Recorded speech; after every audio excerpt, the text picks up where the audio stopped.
Greetings, all praise the King.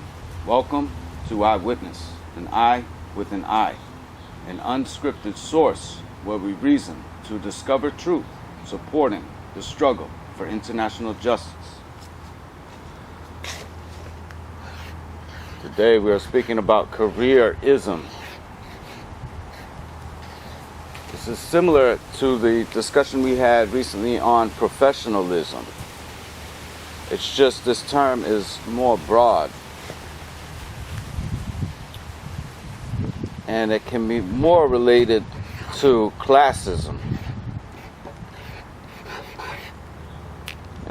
So many more people are subject to this careerism than professionalism. We discussed it takes a certain identity or profile to be considered a professional. Basically, this is just the idea that someone becomes the work that they do. People are brought up thinking, they better find some work that provides them enough money, enough income, or something enjoyable. But nevertheless, that usually means that they find something that pays them good so they can enjoy their life when they're not working, basically. I think that that's changed over time. I think that it used to be trade. Trades used to prevail, and people used to find a trade that they enjoyed. Yeah, they realized they were going to spend a lot of their time doing this. So they used to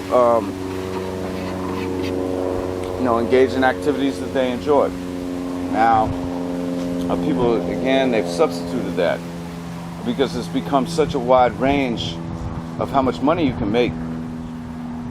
People tend to look towards those careers that make the most amount of money. Normally the high-paying careers, also gives them a kind of status, kind of privilege. This goes back to this idea of class. Where that person is, feels good about themselves, They're basically served. They're treated like some kind of royalty. Even with their titling, for example, if they're called a doctor, they don't refer to this person as Mr. Such and Such, they say doctor. Yeah. So today's world has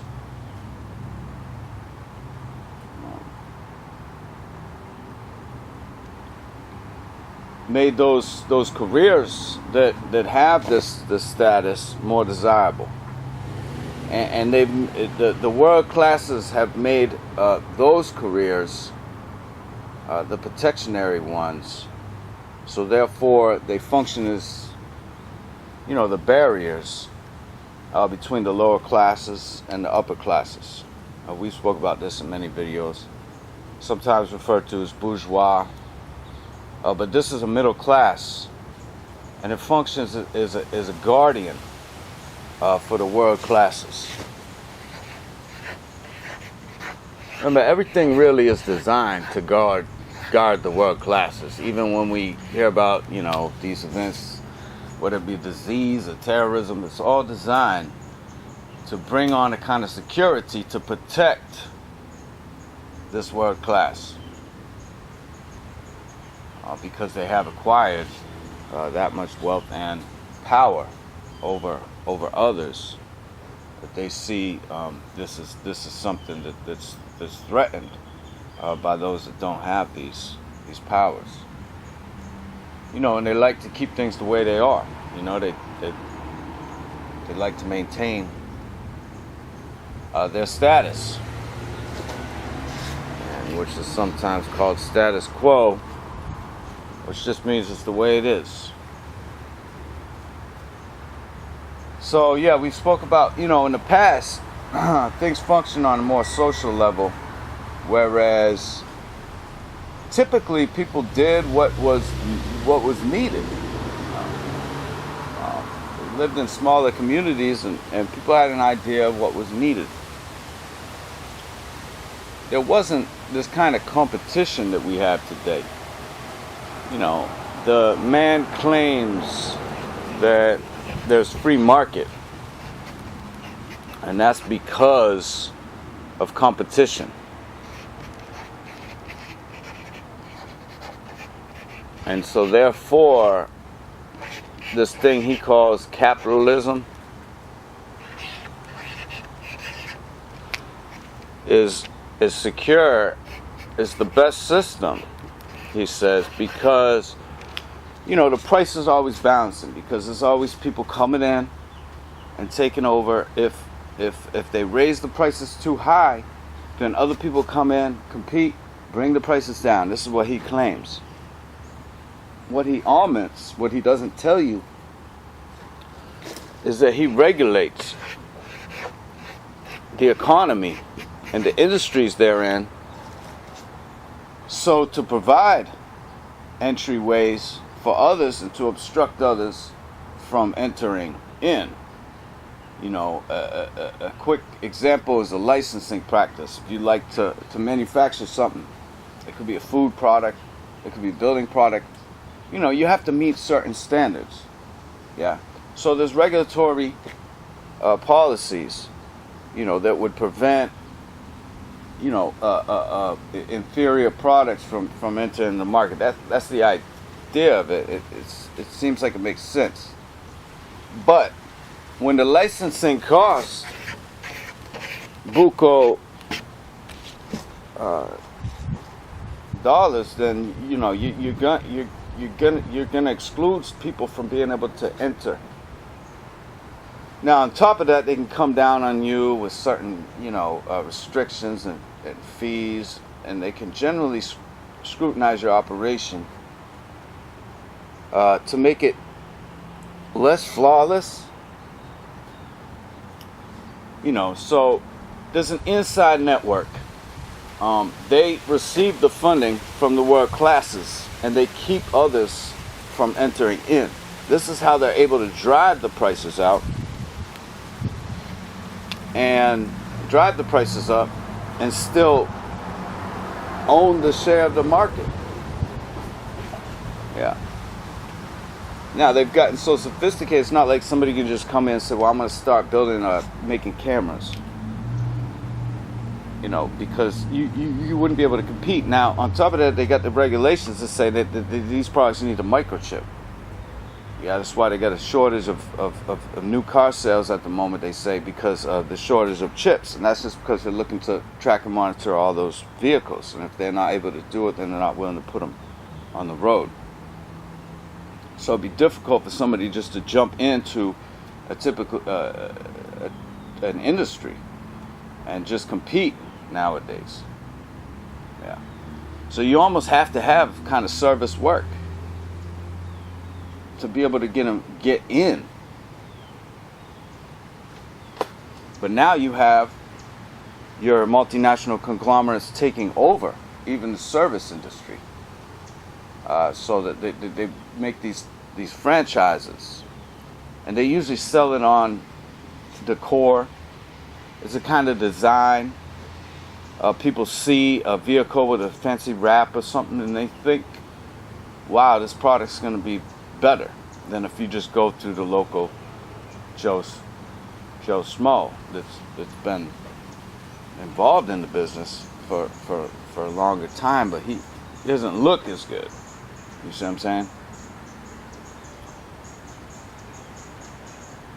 So people are being driven into these careers, yeah, by the world classes. The world classes have designed a system of academics that brings people to that place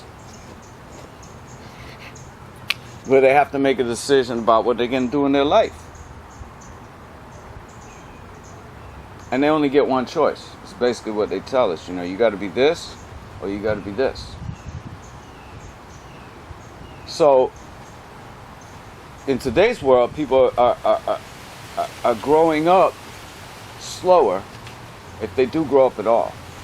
They're becoming less mature when, in the hunter-gatherer societies, boys would begin manhood at 13 years old. It's like a animal releasing her cub into the wild. That's still a child. It's still a small bear, but nevertheless, it's at that age now where it's able to go and explore on its own, to have responsibilities. Today, this doesn't happen until people are at least 21, usually about 25. And even at that time, they have little knowledge in respect to the entire world, hunter-gatherer societies, like, they need to know how to fish, they need to know how to hunt, build their huts, gather, grains and make clothes. There was certain tasks that had to be done, but there was a limited amount.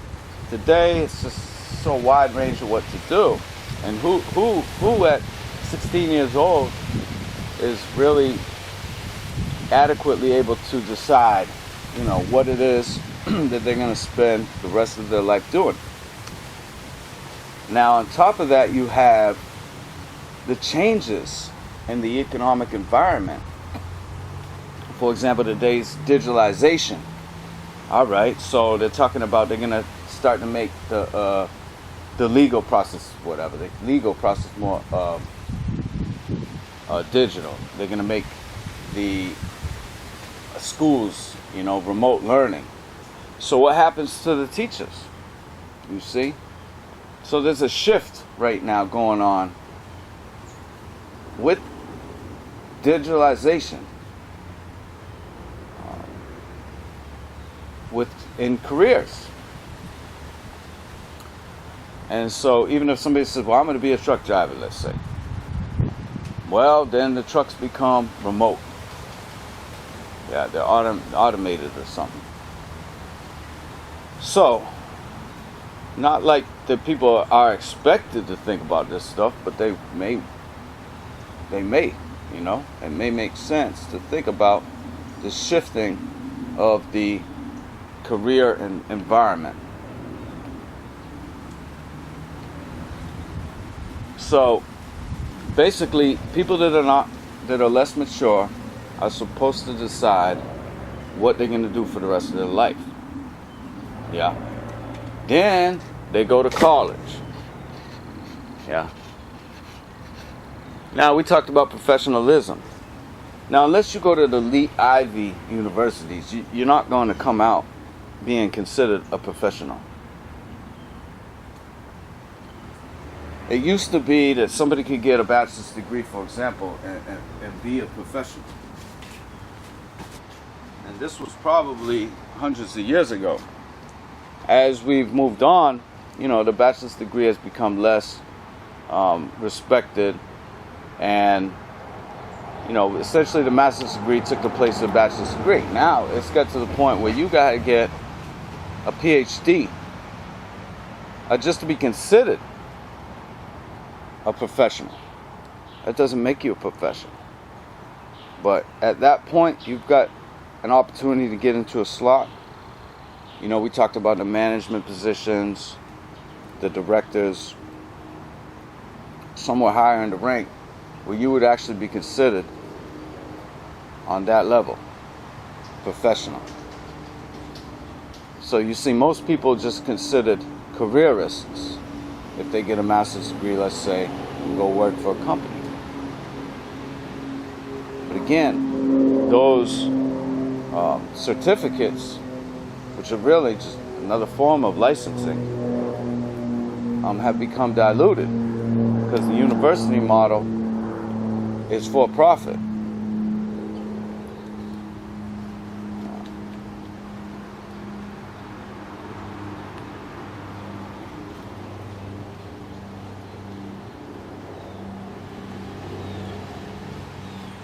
Yeah, it used to be there was only so much money floating around. But now they're printing up almost unlimited amounts of money and they don't have the material. So that you see the coins are rusting up. This is similar. You know, it's become corrupted.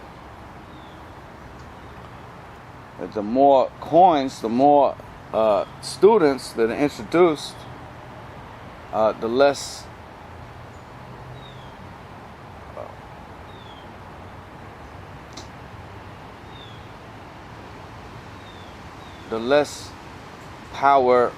empowerment that each person or coin gets.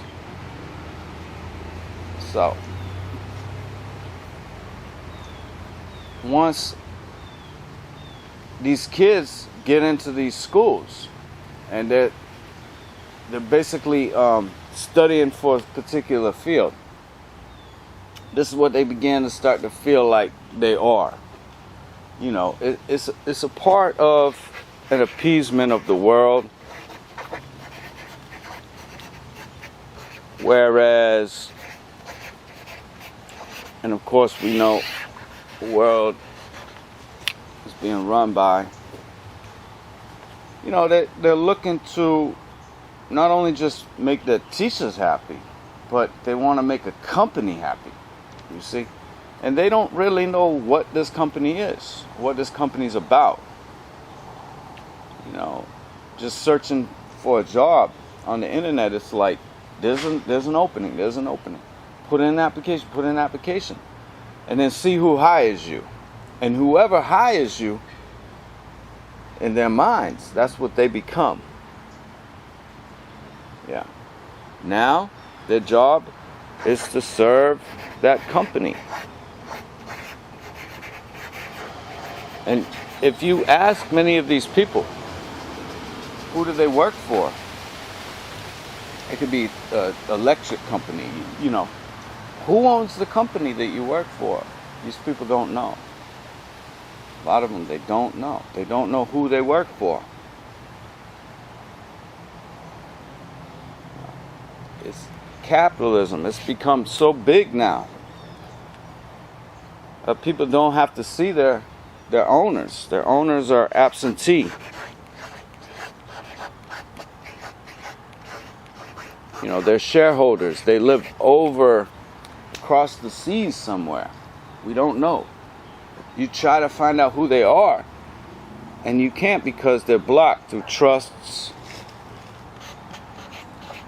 For example. So, these people are disguising their identification. For what reason? Well, they don't want people to know that they own this company. So that may want to raise an eyebrow, because why would they not want people to know that they own this company? Maybe because you find out that they own the other company too, and the other one, and that one, that one, this college, you name it, they got it, they own it. There's only a few. You know, and other things, people might not support them. You know, it's nowadays, it's kind of like the kids going into college, pushed right into that industry. They don't really know where they're headed. You know, so most people aren't too concerned about who they don't support, but there may be some.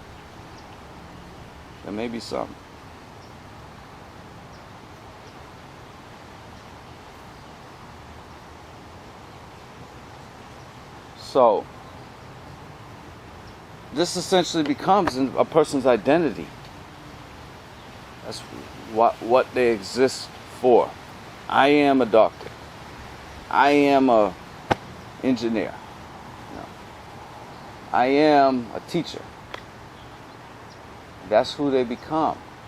If they print out a card with their name on it, it's going to say on it, you know, such and such, farmer.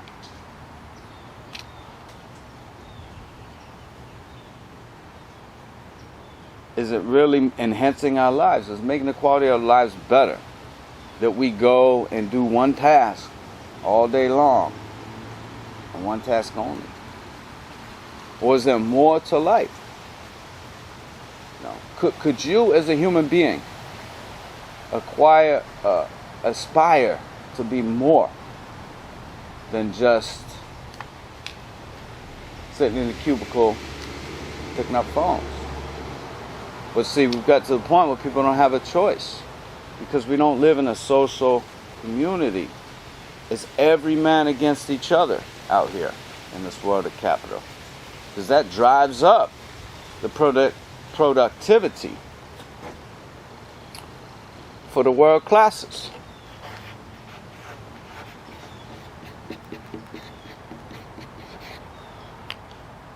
That's what they're concerned about. They like to get the results. It makes sense. If we're social, and let's say I might have a herb, it might cure you of your ailment, but I might also help you write a letter or grow some food. You know, if we live in a social world, we're able to help each other so that we all grow together. It doesn't mean we live real flashy, but we all live about similar means, you know. That none of us are really better than others. And that's what it comes to. This is a system of superiority.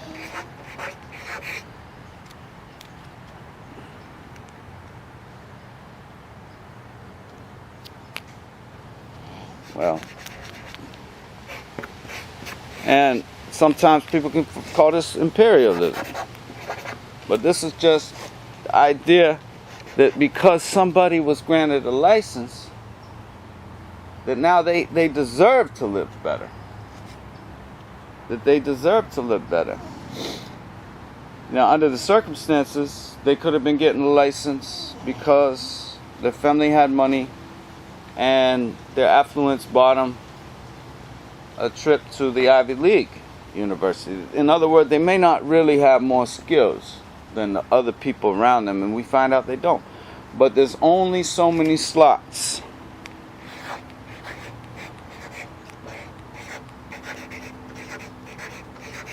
You know, positions within the framework of the systematic structure of the world class. There's only so many positions of management. Yeah. And the world classes use this to their advantage because they play those underneath them off each other by saying, you have the opportunity to be in this position.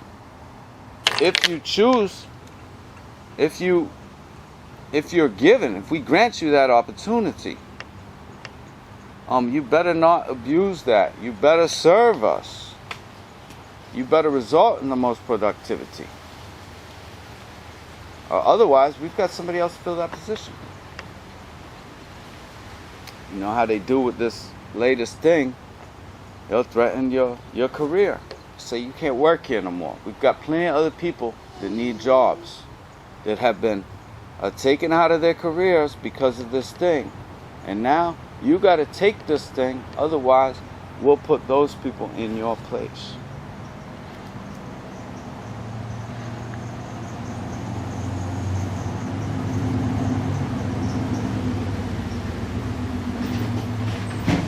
Careerism